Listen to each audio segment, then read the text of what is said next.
লালমনিরহাটের পাটগ্রাম উপজেলার ধবলগুড়ি সীমান্তে বাংলাদেশিদের গরু নিয়ে যাওয়ার সময় ভারতীয় সীমান্তরক্ষী বাহিনী বিএসএফকে ফের লাঠিসোঁটা দিয়ে রুখে দিয়েছে স্থানীয়রা।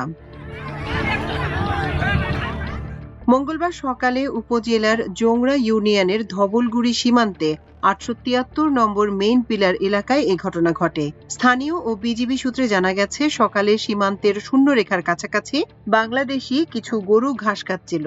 এ সময় বিএসএফ সদস্যরা গরুগুলোকে ধরে নিয়ে যাওয়ার চেষ্টা করলে গ্রামবাসী একজোট হয়ে তাদের বাধা দেয়। এ নিয়ে উভয় পক্ষের মধ্যে উত্তেজনা ছড়িয়ে পড়লে খবর পেয়ে তিস্তা ব্যাটালিয়ন ৬১ বিজিবির আওতাধীন ধবলগুড়ি বিওপির সদস্যরা ঘটনাস্থলে উপস্থিত হন। বিজিবির হস্তক্ষেপে পরিস্থিতি নিয়ন্ত্রণে আসে এবং বিএসএফ সদস্যরা ভারতের অভ্যন্তরে ফিরে যান। বিএসএফ এর সঙ্গে স্থানীয়দের বাকবিতণ্ডা হলেও বর্তমানে পরিস্থিতি শান্ত রয়েছে।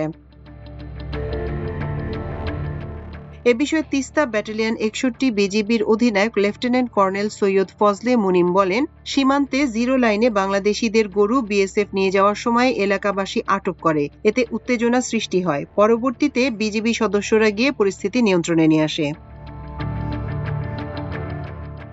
এর আগে বাংলাদেশের সীমান্তে ঢুকে জলজন্ত একটি ছাগল নিয়ে বিএসএফ এর পালিয়ে যাওয়ার ভিডিও ভাইরাল হয়। ওই সময় বিষয়টি দেশ জুড়ে আলোচনার বিষয় হয়ে দাঁড়ায়। সামাজিক যোগাযোগ মাধ্যমে ছড়িয়ে পড়া এক ভিডিওতে দেখা যায়, হেলমেট পরিহিত অবস্থায় সীমান্তের গেট পেরিয়ে লাঠি হাতে একটি কালো ছাগলকে ধাওয়া করছেন দুই বিএসএফ জওয়ান।